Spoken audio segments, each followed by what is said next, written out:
కుప్పంలో మొదటి విడతగా 31 కుట్టు మిషన్లు 20 తోపుడు బండ్లు పంపిణీ చేసిన నారా భువనేశ్వరి. ఎన్టీఆర్ ట్రస్ట్ ఆధ్వర్యంలో స్కిల్ డెవలప్మెంట్ చేసుకున్న మహిళలకు కుట్టు మిషన్లు పంపిణీ చేసిన భువనేశ్వరి. ఈ సందర్భంగా నారా భువనేశ్వరి మాట్లాడుతూ అన్ని రంగాల్లో మహిళలకు ఎన్టీఆర్ ట్రస్ట్ ద్వారా ఏర్పాటు అందిస్తూనే ఉంటామన్నారు. ఇప్పటి వరకు వేల మంది మహిళలకు ఉపాధి కల్పించామన్నారు. వందల మంది పేద విద్యార్థులను ట్రస్ట్ చదివిస్తుంది. నిరంతరం ఎన్టీఆర్ ట్రస్ట్ ద్వారా సేవా కార్యక్రమాలు చేస్తూనే ఉంటామని తెలిపారు.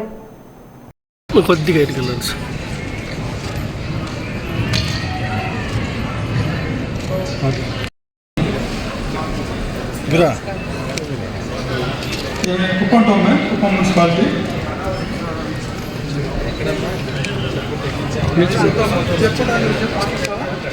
మారింది. ఇప్పుడు ఏం చేస్తున్నావు, దీంతో నువ్వేం చేయాలనుకుంటున్నావు అనేది అంటున్నారు సార్. టిఫిన్ పెట్టుకొని ఏదో పనులు చేసుకుంటా ఉన్నాం సార్. మగవాళ్ళు ఎదురు చూడకుండా మా కాలు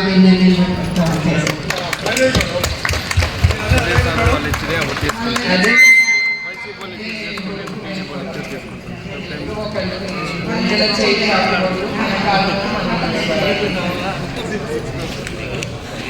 ఆర్థికంగా అభివృద్ధి చెందటానికే ఈ స్కిల్ డెవలప్మెంట్ సెంటర్ అనేది ఓపెన్ చేశాం.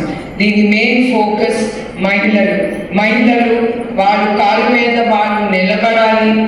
వాళ్ళు కుటుంబంలో ఎవ్వరి ముందర చేయి జాపకూడదు.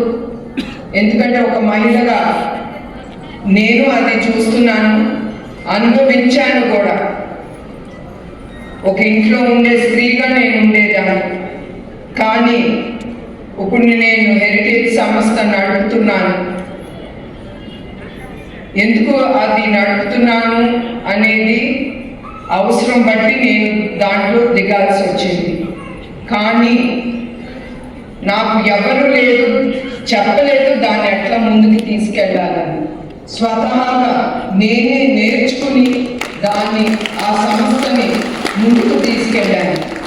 నేను ఎందుకు చెప్తున్నానంటే నా గొప్పతనం కోసం నేను మీకు చెప్పటానికి కాదు. స్త్రీ అనుకుంటే ఏమైనా చేయగలరు.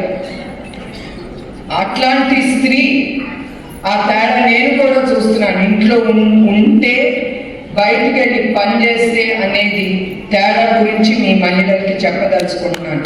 ఆ గౌరవం, మనము చేయగలం అనే ఆ కాన్ఫిడెన్స్ అనేది మహిళలకి తప్పకుండా వస్తుంది.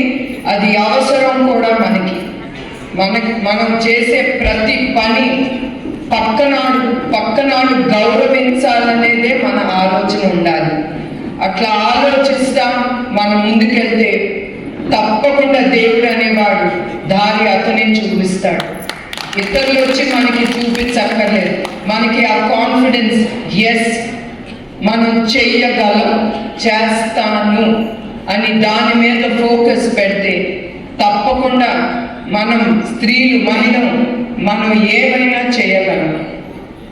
అందుకే ఈ స్కిల్ డెవలప్మెంట్ ద్వారా మహిళలకి ఇతర ప్రోగ్రాంలు ఆలోచిస్తున్నాము. ఎందుకంటే ఇది స్టార్ట్ చేసి 3 నెలలే అయింది. జనాభా ఉన్న మహిళలు ఎందుకు వాళ్ళకి కూడా ఆ అవకాశం ఇవ్వకూడదు, వాళ్ళని ఎందుకు వాళ్ళ ముందుకు తీసుకెళ్ళకూడదు అని ఆలోచించి మన నందమూరి తారక రామారావు గారు మహిళలకి ఆస్తిలో సగభాగం కల్పించింది. 4 దశాబ్దాల క్రితమే ఆయన ఆలోచించి మహిళలందరికీ ఆ హక్కు కల్పించింది ఆ మహోన్నత వ్యక్తి.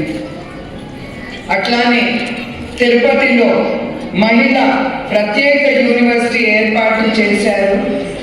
అట్లానే రాజకీయాల్లో అవకాశాలు కూడా ఆయన ఇచ్చారు. సమాజంలో ఒక స్త్రీ ఎప్పుడు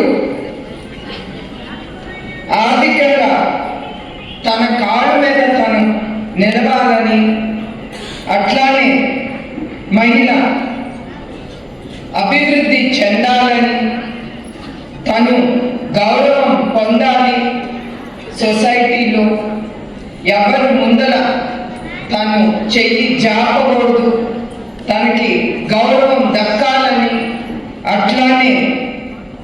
చంద్రబాబు నాయుడు గారు కూడా ఆలోచించి స్త్రీలకి చాలా పథకాలు ముందుకు తీసుకెళ్ళారు. దీపం పథకం కింద, ఎందుకంటే ఆయన కూడా చూశారు, మహిళలు కట్టెల పొయ్యి మీద అప్పుడు వంటలు చేసేవారు. చాలా ఆలోచించి ఆయన దీపం పథకం ఆయన ముందుకు తీసుకెళ్ళి తద్వారా దాని ద్వారా మహిళలు కూడా చాలా లబ్ధి పొందారు. అదే కాకుండా ఇప్పుడు కూడా 3 గ్యాస్ సిలిండర్లు ఫ్రీ ప్రతి కుటుంబానికి ఆయన అనౌన్స్ చేశారు. ఇప్పుడు కూడా దీపం పథకం కింద ఆయన 3 గ్యాస్ సిలిండర్ ఫ్రీ అనేది ఆయన అనౌన్స్ చేశారు. అట్లానే ఆయనకే దక్కుతుంది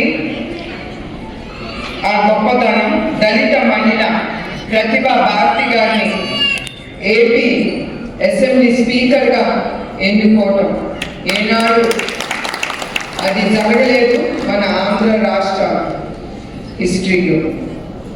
అట్లానే రాష్ట్ర పేదల కోసం లక్షలాది ఇళ్లన్నీ కట్టించి వాటికి మహిళ పేరున ఇవ్వటం జరిగింది. అట్లానే చేతి పని చేసే వాళ్ళ గురించి, మహిళల గురించి ఆయన ఆలోచించి ఆ చేతి పనితో ఎంత ఇబ్బందికరం వాళ్ళు ఎదుర్కొంటున్నారో వాళ్ళకి ఆ పథకాలు కూడా చాలా తీసుకొచ్చారు. చంద్రబాబు నాయుడు గారి గురించి చెప్పాలంటే ఆయన ప్రతి ఒక్క వర్గాన్ని గురించి చాలా డెప్త్గా ఆలోచించి వాళ్ళు ఏమి కష్టాలు పడుతున్నారో ఆ వర్గం